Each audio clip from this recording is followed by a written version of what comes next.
Hello, everybody. Sorry we're getting started a little late, a little technical problem, but here we are. I'm Howie Hawkins. I was the Green Party candidate for president in 2020, and this podcast, Green Socialist Notes, is about continuing to educate and organize around the eco-socialist platform that Angela Walker and I ran on. So, as I'm sure you've heard, Jill Stein announced that she's stepping up to run for the Green Party presidential nomination. And I think we all should thank her. It's a lot of work, and she's really rescuing us after everybody was counting on Cornel West to do it, who then stepped away and dropped us. So I think the first thing I want to note is that Jill's campaign is fundamentally different from Cornel West's campaign because she's running with the Green Party to build the Green Party as a political alternative that will be sustained over time in this country, whereas Cornel West is now just running a one-off campaign for himself. That's fundamental. So I think if for no other reason, they're very close on policy, but we should support Jill. And of course, I have my political differences with both of them. I'm more socialist on social and economic and environmental policy, and more consistently anti-imperialist on foreign policy, because I oppose imperialism by anti-US states like Russia, China, and Iran as much as I oppose imperialism by the US and its allies, including Israel. But compared to Biden, who many progressives are saying they're going to support just to stop Trump, I think there's no doubt that we should support the Stein campaign. If we don't vote for what we want, for things like the Green New Deal and Medicare for all, and a foreign policy that prioritizes diplomacy and international law before military intervention, will never get them. A vote for Biden is a vote for what we don't want: more fossil fuels, unbridled militarism. He's opposed to Medicare for all. He wants to keep privatized health insurance. In fact, he's privatizing Medicare, Medicaid, and the Veterans Administration. So, a vote for Biden is a vote for what we don't want. A vote for Stein is a vote for many of the things we do want. And if we don't vote for what we want, we silence ourselves. Your vote is your voice in elections. So you should use it to support what you want. And now I'll just say, and we can talk a lot more about her campaign and how this fits into everything, but early money in these campaigns makes a big difference, especially for the ballot access drives that can begin now in most states where the Greens are not yet on the ballot. So her campaign needs money right away. And let's put her website on there where you can contribute. Let's put it in the chat. And I urge everybody to, dig down and give her some money so we can get this campaign rolling, because it's getting started late. And like I said, I think we all should be thankful that she's stepping up in difficult circumstances. I mean, I don't think she planned to do this. But she is kind of rescuing us. So, give her some support. Another thing I want to just note, while we're all focused on what's going on in Gaza and the West Bank, which is just a crime against humanity, is that there's another crime against humanity going on, and that's the climate emergency, which is not being paid attention to. There's a new study out this week that shows that oil and gas producing countries are increasing oil and gas production as the planet accelerates into a climate breakdown. The study finds the US plans to produce more oil and gas in 2030 than it ever has. I mean, Biden's climate program is really pathetic when you think about it. It relies on market incentives for the same giant energy and auto and manufacturing corporations that built and still profit from fossil fuel production that we have to completely replace. We need an eco-socialist Green New Deal with public ownership for much of the energy, transportation, and manufacturing sectors, so we can plan and execute a rapid transition to 100% clean energy and zero and then negative greenhouse gas emissions. And what we're doing now is we're going in the wrong direction. So we have U.S. energy giants planning to produce more oil and gas in 2030 than ever before, but so do most of the major oil and gas countries and companies like Russia and Saudi Arabia. In fact, most of the top 20 oil and gas producing countries, including Brazil and Canada, plan on increasing production over the rest of this decade. India plans to double its coal production by 2030. I mean, that's insane. There are a few countries that have reduced and plan to reduce their oil and gas and coal production over the next 7 years. And that includes Colombia, China, Germany, Norway, and the United Kingdom. But that's not going to do it. The U.S. really needs to step up. And if the oil and gas production increases the way it's planned by these countries and giant corporations from now until 2030, we are guaranteed to surpass the 2 degrees centigrade or Celsius rise in temperatures, which was what the climate conference in Paris in 2015 set as a goal and pledged that countries would do things to avoid. And it's obvious they're not. And every week we get more studies showing that the climate catastrophe is unfolding at a faster pace as these countries and corporations continue business as usual. Just to point out a couple, Arctic temperatures, studies are showing, are rising at twice the pace that they did before the year 2000. And correspondingly, Greenland's glaciers are now melting at twice the rate they did before the year 2000. Not to mention all the tundra melting, releasing carbon dioxide and methane, which is much more potent as a greenhouse gas. And then Antarctic temperatures are growing even faster, 3 times as fast as the world average. And its glaciers are now melting at 3 times the rate they did in 2007. And of course, that means lots of sea rise and is an indication of all the things, how much the planet is heating up. And so the next COP conference, Conference of the Parties, the UN Climate Conference that's annual, is being hosted by a major oil and gas producing country, the United Arab Emirates. That's in early December. And the UAE official leading the summit is Sultan Ahmed Al Jaber, who is head of the Abu Dhabi National Oil Company, the state-owned oil company that provides 3% of the world's oil annually. What could go wrong? Protests by youthful climate activists have been fixtures at previous UN climates, but protests are banned in the United Emirates. So I don't think we can look forward or anticipate much coming out of the UN Climate Summit this year for sure. And it really hasn't measured up in the past. And that's why it's so important to have Green Party candidates pushing this eco-socialist Green New Deal in next year's elections and in climate mobilizations in the streets. I was at the climate march there in New York City, and they were making demands on Biden, but they really weren't calling for the kind of eco-socialist Green New Deal that we need. And, it's going to take, real radical change in this country so we can lead in this global eco-socialist Green New Deal we need. Because in addition to reducing our own emissions to zero and then negative, just to fulfill our climate responsibility given historic emissions, we have to help other countries.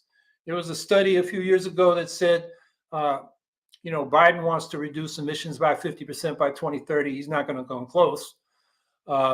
This study said that the U.S. needs to reduce emissions by 70% by 2030 in the U.S. and 195% overall. And how can we do that? How do you do 195%? By helping other countries make the transition to clean energy. So that's the global Green New Deal. Call it climate reparations, paying for loss and damage caused by historic emissions and current emissions by the U.S., whatever you call it. That's what the U.S. should do and can do to really address this climate change. As it is now, the U.S. and the major world powers are doubling down on fossil fuels instead of a clean energy transition. And this is a life or death issue. The climate refugees, parts of the world are becoming uninhabitable because of the temperatures And that exacerbates all kinds of other problems. So we really need to step up our work on this. And, that's one reason I'm glad Jill is running, because, the Green New Deal was a thing that she ran as a theme on in 2012 and 2016. And it did get into the debate. The progressive Democrats did pick it up. They watered it down, but it's part of the debate now. And, that's because Greens ran. We didn't just, fold for, our positions to back the Democrats because they're not as bad as the Republicans. So that's why it's important that we present our own programs. And we need to really, this is not just bearing witness. This is really, we want power. We want to win elections. We want to change things. And we got to think about it that way. And I think, what we do at the local level, we have over 150 local elected officials, which can be multiplied many times. And that creates a foundation for running for state legislature and the House of Representatives. That's what we should be doing. And we can do it. So I hope people are mad as hell and inspired to do this. And I guess the last thing I'll comment on is, there was a huge demonstration today in Britain. Today's Veterans Day, and Congress originally named this holiday Armistice Day in 1926 to mark the anniversary of the end of World War I, and for the purpose of holding ceremonies promoting peace among nations. But in 1954, Congress changed the holiday to Veterans Day. And that was part of promoting U.S. militarism. And, you get a sense from the kind of Veterans Day activities we have today.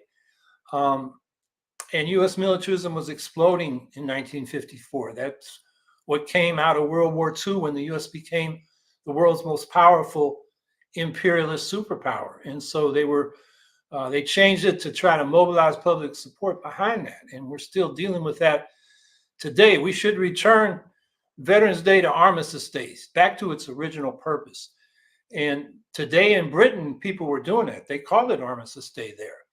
They also have a Remembrance Day on the Sunday around it, which is for the veterans, but it's not as stark in the turn to militarism from pushing for peace that the elimination of Armistice Day was in this country. So they expected 500,000. I've seen police reports say 300,000 marched. I looked at the aerial photographs that have been shown on online and some of the news reports. I'll tell you, there was a lot more people today in London than we had in Washington, D.C. last week. I mean, that was a good demonstration, but people I've talked to, who've been at huge demonstrations in Washington going back to the 60s say there's no way there was 300,000 there on last Saturday. It was more like 50 to 100,000. But it still was significant. I mean, that's the biggest anti-war demonstration we've had since Iraq. I think it is having an impact on the Biden administration. We're getting reporting now that Biden's been urging Netanyahu, Israel, to take a humanitarian pause, as they call it, of 3 days or more, not 4 hours now and then like Israel's doing. And Blinken said bluntly yesterday that Israel is killing, quote, far too many Palestinians. So, they're hearing, our demonstrations. They're looking at the polls, which show Biden is radically losing support among young progressives and in the Arab and Muslim communities, which, if that holds, is going to doom his presidential campaign. They're going to have to fundamentally reverse policy to win those people back.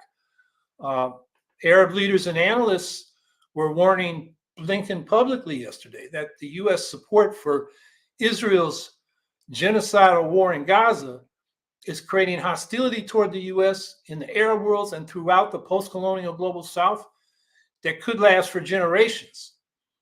And I think the Biden administration and the U.S. foreign policy elite are beginning to get that message. I mean, I've heard people like Richard Haas, who's a recently retired head of the Foreign Policy Association, puts out, or Foreign Affairs, whatever it's called. They put out Foreign Affairs magazine. He's been speaking about this. I think, he is an indicator of what they're worried about. So I think we need to keep pressing, not only for a ceasefire, but an end to U.S. military aid to Israel until it ends its policies of occupation and apartheid. That's what the BDS movement, that's been so demonized by the political establishment, calling it anti-Semitic. I mean, you look at the National BDS, the National Palestinian BDS Committee, and what they say this is a nonviolent way of resisting the Israeli occupation and apartheid. And they explicitly say we oppose anti-Semitism. Nobody associated with this movement should be doing anti or saying anti-Semitic things. And that's where we got to go, because we got to pressure Israel, not just jawboning like Biden is apparently doing behind the scenes, but much more strongly. We've been giving them a blank check since the Oslo process back in the early 90s. And they've been expanding the settlements in the West Bank with impunity. And the U.S. keeps giving them $3.8 billion a year in military aid. Now they want to give them 14.3 or 6 billion more to prosecute this war in Gaza. I mean, if that continues to be U.S. policy, we are going to be isolated. And even when the U.S. is doing what it should be doing in supporting Iran or Ukraine's just war of self-defense, we look like hypocrites. The U.S. looks like hypocrites because it's supporting Israeli occupation while it's opposing Russian occupation. But why should anybody take us seriously when we're seen as supporting Israeli colonialism? And you can go around the world, the Moroccans and Spanish Sahara with U.S. support, the Indonesians in East Papua with U.S. support, the Indians in Kashmir with U.S. support. People in the global South pay much more attention to international affairs than what the U.S. does than most Americans do. And they see the hypocrisy. And, if the U.S. is going to play a constructive role in the world, we can't be hypocrites. So this war in Israel, I think, it's time to not just demand a ceasefire, but start emphasizing cut off military aid to Israel until it ends its policies of occupation and apartheid. So to help counter that hypocritical position, I tweeted a thread of 10 statements supporting both Ukrainian and Palestinian liberation, most of them by Ukrainians and Palestinians, including 2 Palestinian Ukrainians. One lived in Palestine and was pushed out by Israeli aggression. He moved to Ukraine, started a family there, and 20 years later, he got pushed out by Russian aggression. So he's seen it from both sides. And the other is by a woman whose mother is Ukrainian and father is Palestinian. And actually, her mother's a doctor, and she's stuck in Gaza right now. They're powerful statements. So I urge you to go through it. I mean, it'll take you a while to get through all 10 statements. And the one by the woman whose parents are Ukrainian Palestinian is a video statement. So we'll get that in the chat. And when I was talking about climate change and how all these countries are increasing their oil and gas production through 2030, I was referring to a study, which we'll put in the chat too. It's called the Production Gap. So I'm through for now. So that's like 26 minutes. Already started late. So I guess we'll go a couple minutes later. So I'm looking forward to your comments and questions.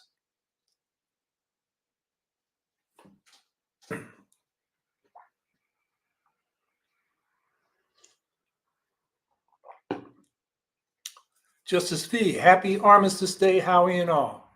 Yes, indeed.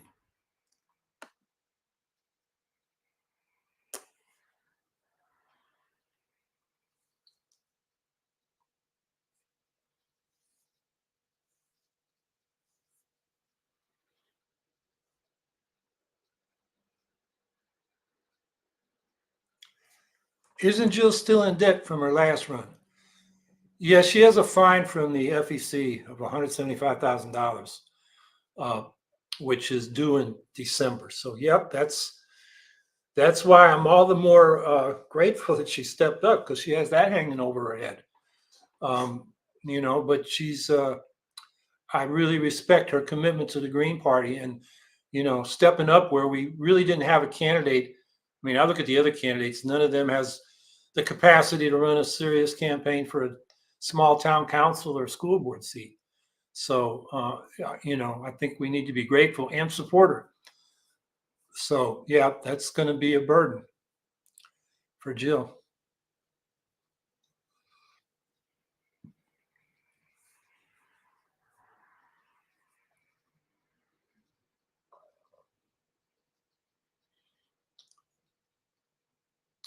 I see Scout Trooper says Happy Vets Day. We're saying Happy Armistice Day, Scout Trooper, because that's what I talked about at the beginning. The U.S. changed it from Armistice Day to Veterans Day, kind of to promote militarism, instead of what Armistice Day was originally supposed to promote, which is peace among nations. And I suggest we get back to that.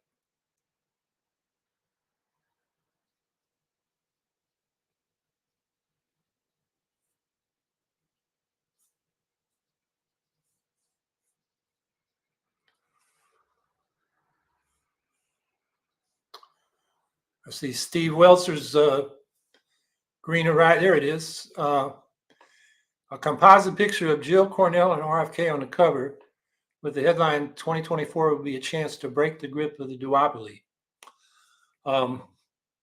Yeah, I think Jill is head and shoulders above Cornell, just based on how he can't run a campaign. It doesn't seem serious or competent.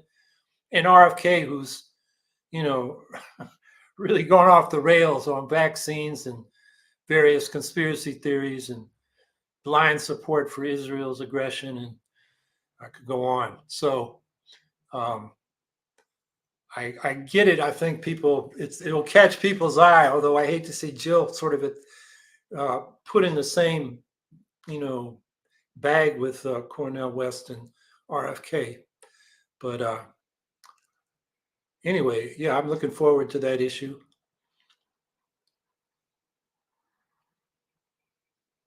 Scout Trooper 164, there's mention that $300 billion in Russian assets may be unfrozen to help Ukraine. Any thoughts on that?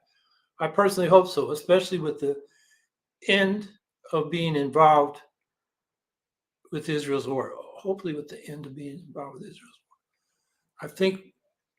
I'm not sure what exactly what that last clause means, but yeah, there's been talk all along that these assets of Russian oligarchs, which are basically, they've taken money out of Russia, much of it ill-gotten, and put it into American banks and real estate assets as a way of laundering that money, so it comes out the other end clean. And so people have suggested, let's give that money to Ukraine. They are in a debt trap, like much of the global South. And one of the demands that the left in Ukraine has been asking us to support is debt cancellation, so they can use their resources to defend themselves now and rebuild the country after the war. And that's what this $300 billion could be used for. And, there's talk of Russia owing reparations for the damage they've caused to Ukraine. Well, there's a down payment, that $300 billion. So I think that's a good idea. There are legal technicalities involved that I'm not totally up on. I understand that, but smart lawyers can find ways around things. So I think that is definitely something that should be pursued. And I guess what you're saying at the end is that we should be supporting Ukraine instead of Israel's aggression against the Palestinians, which I agree with.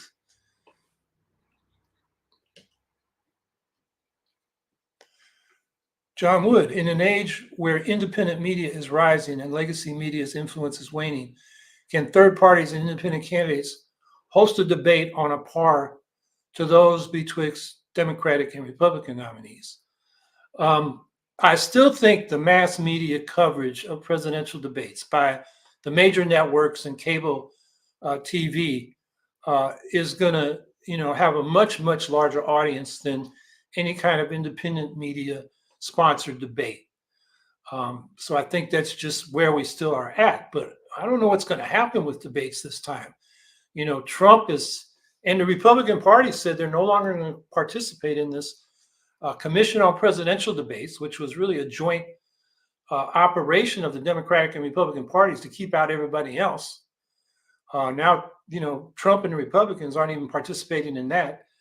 And then there's talk that, Biden saying, well, if Trump is convicted of a felony, why should he, give him a stage? He's not worthy of being on a presidential debate stage. So I don't even know if there's going to be a major party presidential debate this cycle. Having said that, if independent media can put together a good debate, there is one proposed by a group called Free and Equal, which is kind of a libertarian operation. I went to a couple of their debates in 2020. They've had them before. They're really marginal compared to, what you get in the major mass media or what, more prominent independent media could put on. If Democracy Now! And the Real News Network and groups like that pulled together a debate, I think it would have a much larger audience. So I don't think independent media has realized its potential. And it's something that, given that the major parties may not debate, could be significant if they do pull it together for 2024. So we should encourage them to do that.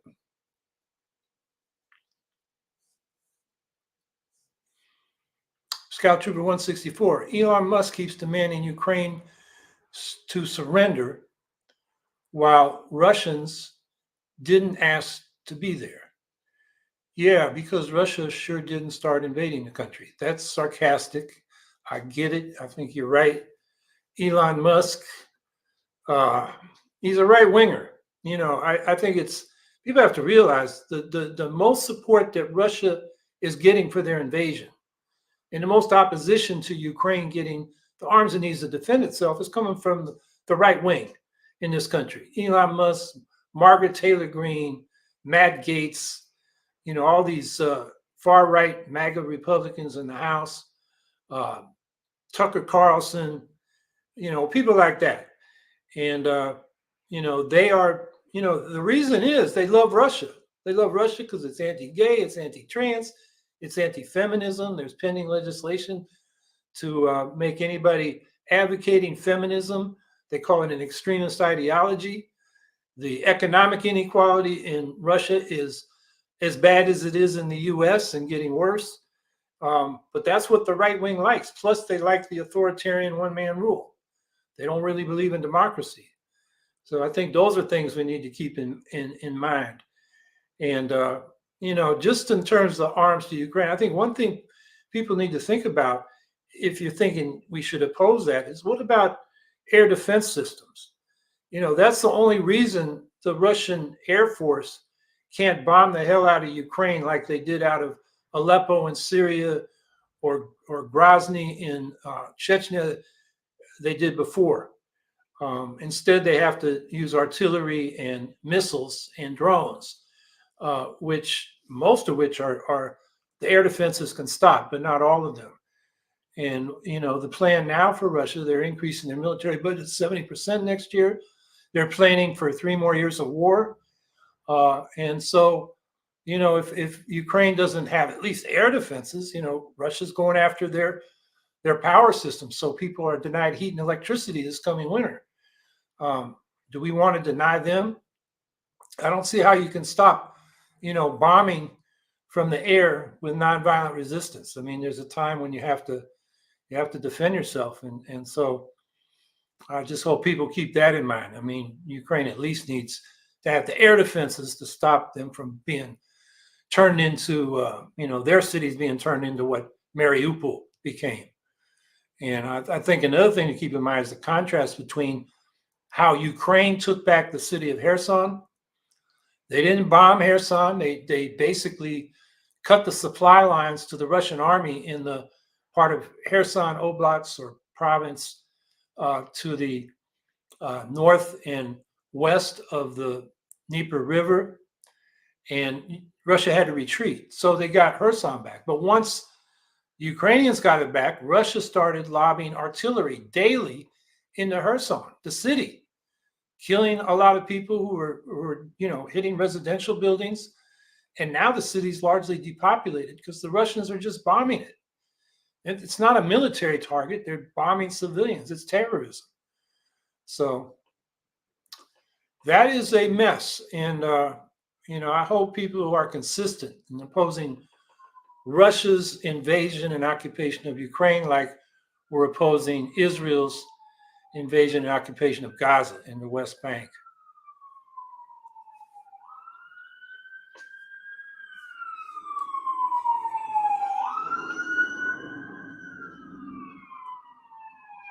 Frankie Lee. Yeah, I asked if Jill has a running mate choice. What about Margaret Kimberley? She's more diplomatic than Ajamu Baraka. Yeah, I would say she's probably more diplomatic than Ajamu, although they pretty much agree. I have a problem with their politics when it comes to international politics. They are, supportive or at least apologetic for, very authoritarian police states like Syria, Russia, simply because they're anti-U.S. And I think we need to stand against all imperialisms and all authoritarianism and with the people who are fighting to liberate themselves from that. So that takes a class analysis of who's oppressed and who's oppressing, rather than this geopolitical analysis, which removes the working classes, and the popular classes from any agency in these struggles, and just pick sides between capitalist countries. And that, to me, is not what we should be doing on the left. So that's a policy issue I have with Jill as well. But if you do a balance sheet on, where she stands compared to where Biden stands, I mean, she wins on almost every issue as far as I'm concerned, except some of these foreign policy issues. So I think it's something I will keep, talking about and raising, but it doesn't mean I'm not going to support the Green candidate. John Wood, do you think we can recruit Chris Hedges, Richard Wolff, or Ralph Nader as Jill's VP? Well, Jill's going to have to recruit him. I think she could do better. I think ideally she would get a young Latina woman or Black woman who speaks for those movements, is credible in those movements. Immigration is a huge issue for Latinos, and they're alienated from Biden. I think there's a lot of potential there. I know Ralph is going to want to stay independent. He's going to want to try to influence Biden as well as, give props to the Greens like he did in 2020. So I think, my advice to Jill would be to look for a younger person of color who comes out of the movements, has credibility there. That would probably be the best VP candidate to balance the ticket. Vicky Cordon, November 17 is the deadline for government shutdown again. They talk about cutting aid to Ukraine. Your thoughts? Yeah, the Republicans, this guy Johnson from Louisiana, he says he wants to support Ukraine, but he didn't want to send them any aid, which, that's just bullshit. And yeah, they're going to make Ukraine part of the equation. What they're really going after, these MAGA Republicans, is more restrictions on domestic spending.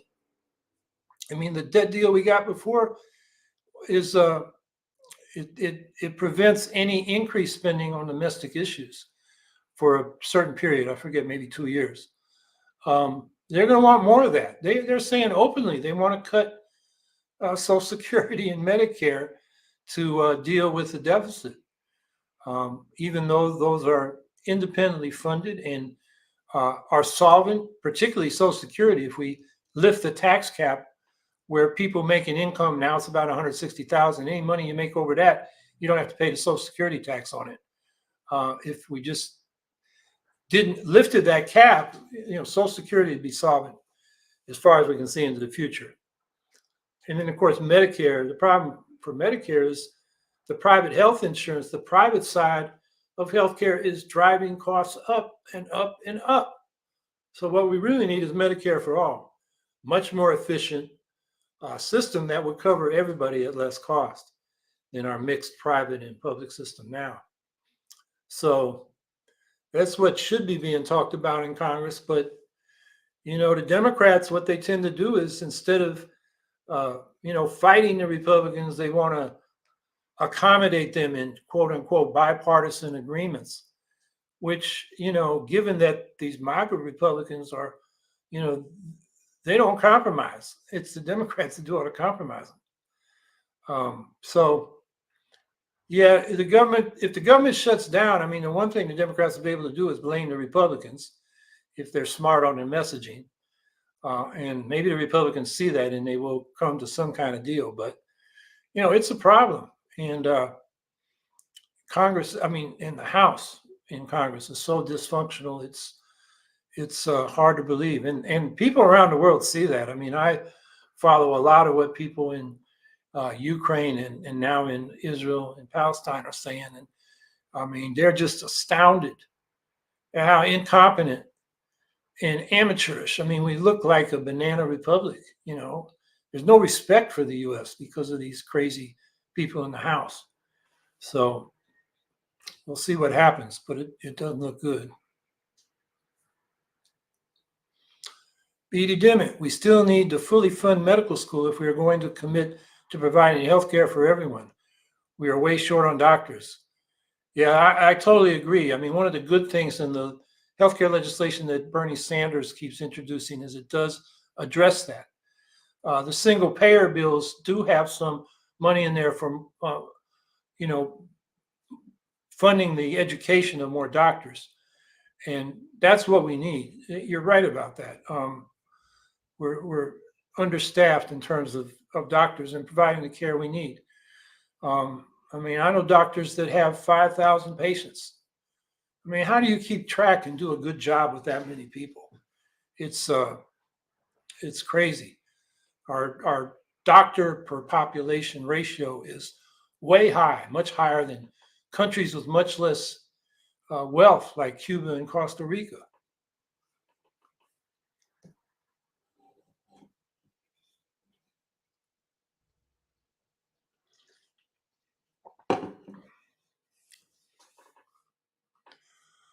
Violet at Content Boutique. I've been hearing that money sent to Ukraine was squandered.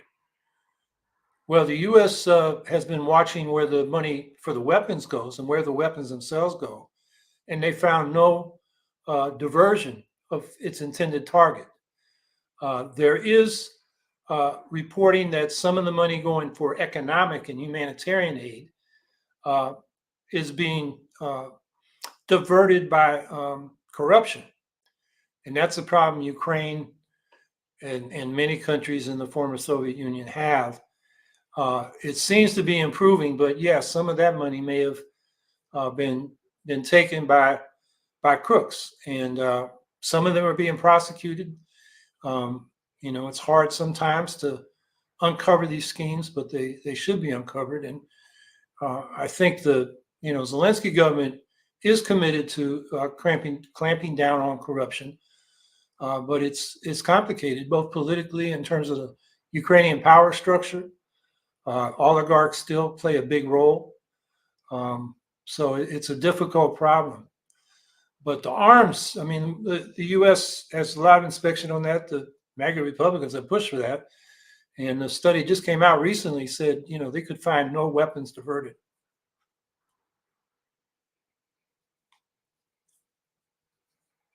Scout Trooper 164. Russia, according to the U.S. State Department, is trying to do propaganda in Latin America to make it seem Ukraine is failing. We need to stand up and stop that.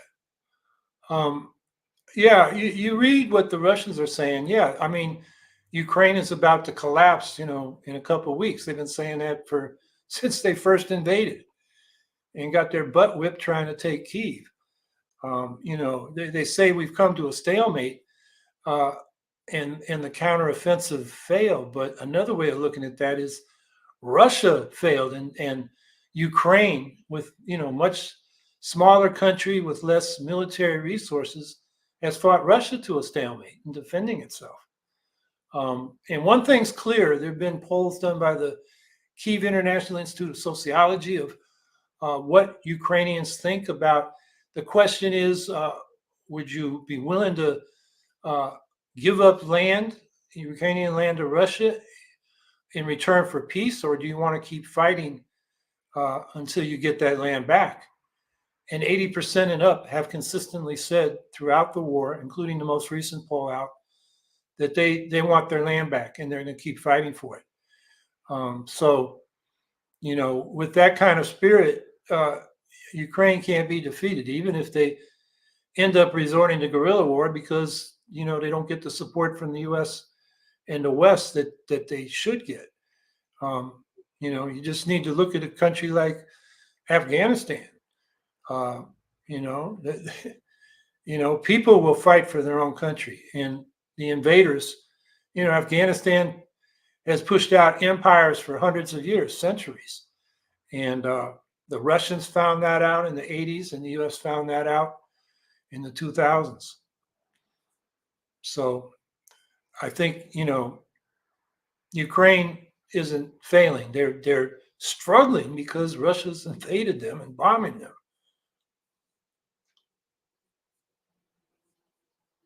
Steve Walser, a friend of the Ukrainians, would have advised avoidance of involvement with NATO in inevitable disasters unfolding for Ukraine after their misleadership made the mistake of listening to the U.S. Well, I would disagree with that. The U.S., Bush said, yeah, we want Ukraine in NATO against the advice of most people in the State Department and the Pentagon. And nothing has happened since 2008 in that regard. And most Ukrainians didn't want involvement with NATO. The polls show that until Russia invaded Crimea and Donbass in 2014. And then support for joining NATO to help defend them from Russia grew pretty steadily. And then after the full-scale invasion, February 22nd, 2022, it became overwhelmingly the people of Ukraine want NATO's security protection. So I don't think you can blame Ukraine for pushing into NATO as if that's what provoked the Russians and created the disaster.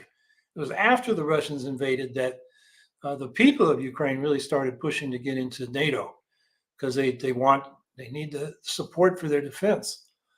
I would rather see the West go to Russia and say, okay, you're worried about your security. Let's negotiate mutually agreeable security arrangements.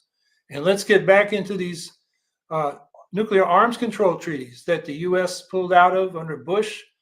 They pulled out of the anti-ballistic missiles treaty, and then under Trump out of the intermediate range nuclear forces treaty and the open skies treaty.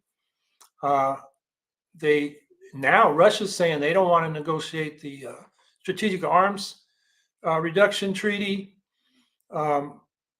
because of, they don't want to, they want the U.S. to stop supporting Ukraine. We're in a really bad situation, but one of the rationales for Russia's invasion was they said they felt their security was threatened. Well, we should very publicly, we, the U.S., should very publicly say, okay, we're ready to negotiate that, particularly the nuclear arms agreements. And the treaty that Russia pulled out of was the conventional arms treaty. And so that needs to be restored. So all these things, need to be negotiated. And, I think that's where the U.S. should really push its diplomatic efforts to hopefully end this war. Because if Putin and the West can agree on those security arrangements, Putin could say, well, okay, we want our objectives going into Ukraine and withdraw and say he won, or at least he realized his objectives. I think that's the most likely way to end the war, although I'm skeptical because I think in terms of Russia's domestic politics, war is the health of the state. And Putin wants, perpetual war in order to justify the repression and the concentration of power in his clique of power holders. And I think they're really afraid that, the kind of democratic uprising we saw with the Maidan Revolution Ukraine, what the Russians call color revolutions. Whenever people rise up against their oppressors, Putin says it's a color revolution sponsored by the CIA, as if the people in these countries don't have their own beasts with their own power structures. And he's worried that'll come back into Russia. I mean, there were massive demonstrations after the elections. People said were rigged in 2011, 2012. They had another round of protests in 2019, 2020. With this full-scale invasion, they've just criminalized all public dissent from the Kremlin's line. And I think that's what the war gives Putin. It's a way for him to hold on to power and divert people's attention from the misery they're going through with their economic hardships. So despite that, I still think the U.S. should go to Russia and say, let's work out these security agreements so everybody feels secure. I think that's the best shot we got. Scout Trooper 164, didn't Ukraine try to have peace talks over 100 times with Russia, but Russia violated the agreements? I think someone pointed this out online. That was the Minsk II agreements. And the problem with Minsk II, which really France and Germany especially pushed Ukraine to accept, was there was a lot of ambiguities in what they agreed to. For example, Russia was supposed to withdraw its heavy weaponry and its truces and let Ukraine take control of the borders between Russia and Ukraine in the Donbass region. And Russia never did that. Russia was saying, first you have to pass a constitutional amendment to give more autonomy to the two Donbass oblasts, Luhansk and Donetsk. And Ukraine was saying, well, first, give us our borders. And then there were supposed to be elections internationally supervised in the Donbass. And Russia went ahead and held elections under their own supervision in the areas they controlled. And so Zelensky, I mean, they say he ran as a peace candidate. He did. He said, I'm going to negotiate with Russia using the Minsk platform to get the Russians out of the Donbass and Crimea. I mean, that was right in his platform. People don't actually read his platform, but that's what he said. And over 100 times, yeah, there were meetings between Ukrainian and Russian officials on implementing Minsk over 100 times between, when was it, January or February 2015, and when the full-scale invasion started. They were talking right up until, the invasion happened. So, yeah, and the Ukrainians say, we tried talking to them. We can't trust them because they don't live up to their side of the agreements. Of course, Russian propaganda says the Ukrainians broke the agreements. The truth is neither side implemented what they were supposed to. And both sides had the excuse, well, the other side has to take the first step. So it was a problem. And for the Ukrainians, they were kind of forced into that Minsk agreement at a time when they really didn't have a military. When Russia went into Donbass and Crimea, they had 5,000 combat-ready troops, maybe a dozen tanks, and a couple of aircraft. That's why these volunteer battalions, Azov is the most famous, but there were many of them. And the right-wingers were a minority, but they were part of it. They formed, militias to fight the Russian invasion. And it was, at that time, Ukraine was in a weak position when they forced the Minsk agreements. And what the Ukrainians really objected to was the autonomy and power that was given to these two oblasts in Donbass basically gave them a veto over Ukrainian foreign policy and national policy. And that was unacceptable to most Ukrainians. I mean, I found that out. We talked with a guy named Pavlo Kazan, who is probably Ukraine's foremost environmental scientist. He helped start the Green Party there. He was head of Friends of the Earth of Ukraine. He's a very famous environmental scientist, internationally recognized. And we had a phone call, a Zoom call with him maybe in December as Russia was amassing its troops on the Ukrainian border. And, we asked him about the claims of Russia that the Russian speakers are oppressed and being killed. And he said, as a Russian speaking Ukrainian from, Eastern Ukraine, he's from Dnipro, he said that's nonsense. And that the problem with Minsk was it gave Russia control over Ukrainian foreign and national policies. So it was not popular. And this is a guy, on the progressive side of Ukrainian politics. So that was a problem all along. The Minsk framework,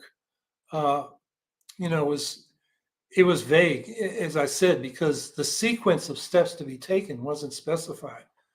So Ukraine and Russia kept telling the other side to take the first step, and they didn't.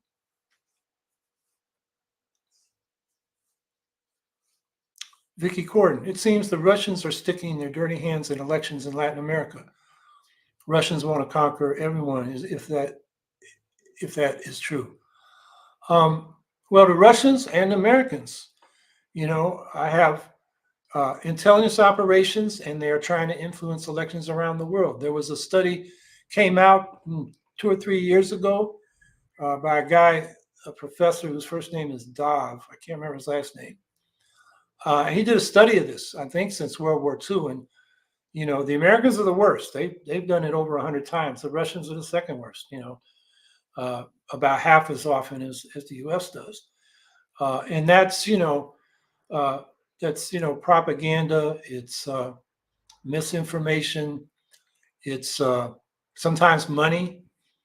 So, yeah, I mean, the Russians are sticking their dirty hands in elections. Unfortunately, so are the Americans. And it's something that ought to be stopped, on both sides. But, I was going to say, anybody that thinks Russia's not imperialist needs to look at what they're doing in Africa, where, the Wagner group, and now its replacement, which seems to be under the control of the Ministry of Defense in Russia, they are propping up dictatorships, and what they get in return, providing security for those dictatorships, what they get in return are gold, diamond, timber, and oil concessions. And so it's classic, colonialism or neocolonialism.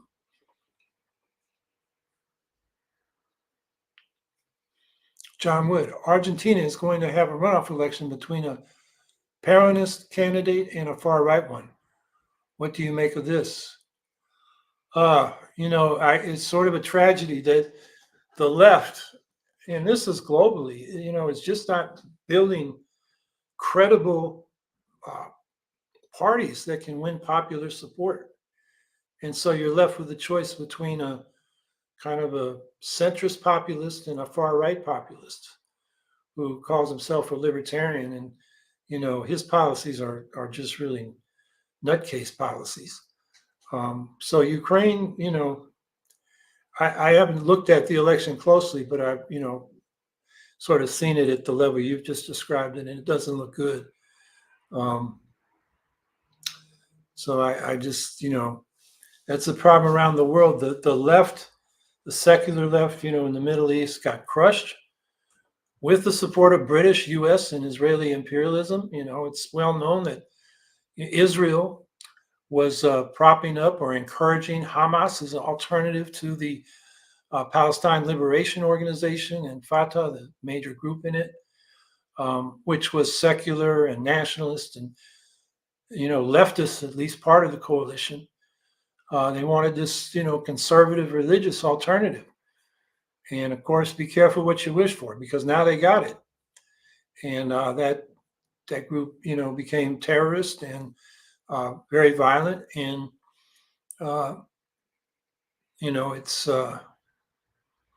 it's chickens coming home to roost.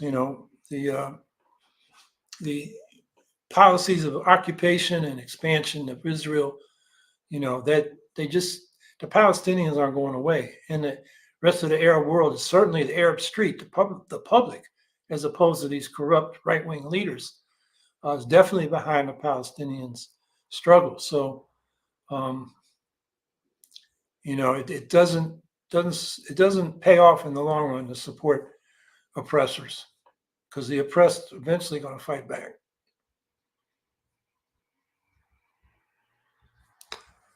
Vicky Cordon, Russia can invade other European countries, especially if aid to Ukraine is cut out. I think that's true. I think, the countries that are most likely on their list are Moldova and Georgia. But certainly the Baltic states are worried about it. Poland's worried about it for historical reasons. And, the ruling elites in Russia they're great Russian chauvinists. Lenin warned about them.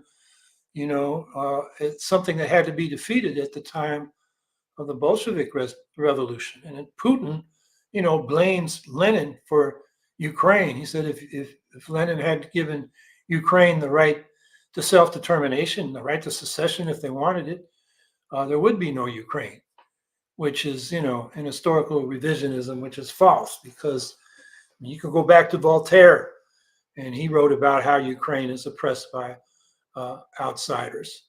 Their national identity and certainly their language and culture existed back then. And as the 1800s and nationalism swept the world, the Ukrainians had they were part of that as well.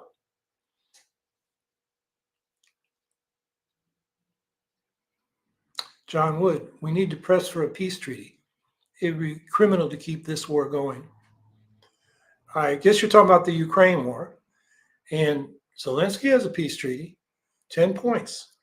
But Russia doesn't want to debate it because the sticking point is Ukraine wants Russia out of its land. And Russia says the oblasts or provinces or states that they have claimed to have annexed are not up for negotiation, even though their militaries don't control all of those 4 oblasts, in addition to Crimea, which they do totally control. So, I think, like I was saying before, the way to get Russia to think about pulling out is to come up with, a trans-European security agreement that, Russia can feel good about as well as the Western countries. And then, that rationale for Putin's invasion, that it was self-defense, which is kind of crazy, but that's the rationale.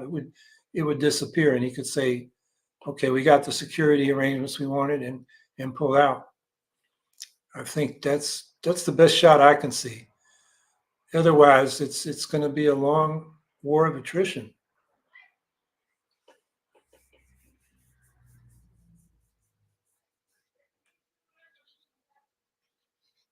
Scott Trooper 164, how exactly can we get Putin to agree with the U.S. when there's propagandists in Russia who says they should be in a forever war with the West? Well, you have to make it less costly for Putin to pull out than to stay in the war. And that's where, Ukrainian resistance plays a part. International opprobrium and sanctions plays a part. And then giving Putin a way out by saying he got the security agreements he needed. Now, yeah, there's a, ultra-nationalist power in Russian elites that definitely, they're all about restoring the old Russian Empire, the Tsarist Empire. I mean, they're monarchists like Strelkin or Igor Girkin, who's now in prison because he said Putin was a mediocrity. But when he was calling for, being more aggressive against Ukraine in the West, it was fine with Putin. It's just when he got personally insulted, this guy Girkin got arrested for discrediting the armed forces or something. But Girkin represents the whole right wing of the Russian power structure. And they are rooted, they're really carrying on the political traditions of Tsarism. They think, Russia is a special country. It's a civilization on its own, and it deserves to control its own sphere of influence, the Russian Empire. And that's what makes them great. It's kind of and in some ways, it's a mirror image of Trump. Make Russia great again, make America great again. But it's an anti-democratic, authoritarian type of politics. But on the other hand, in Russia, there's strong support for a liberal democratic government. I mean, I think the people represented by those now in prison, like Navalny, he's the most prominent. There's a lot of support for that, and that's more of a liberal opposition to Putin.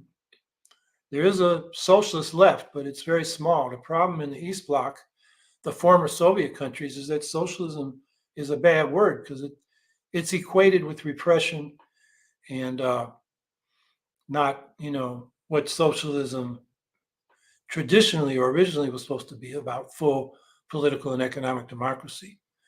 The socialists were the most consistent and the fullest Democrats, small d, among political trends in the 19th century. And unfortunately, because the Soviet Union is the reason why that kind of got confused, because a lot of people that called themselves socialists were defending Stalinist repression. And so the socialist movement is suffering for that, I think, ever since.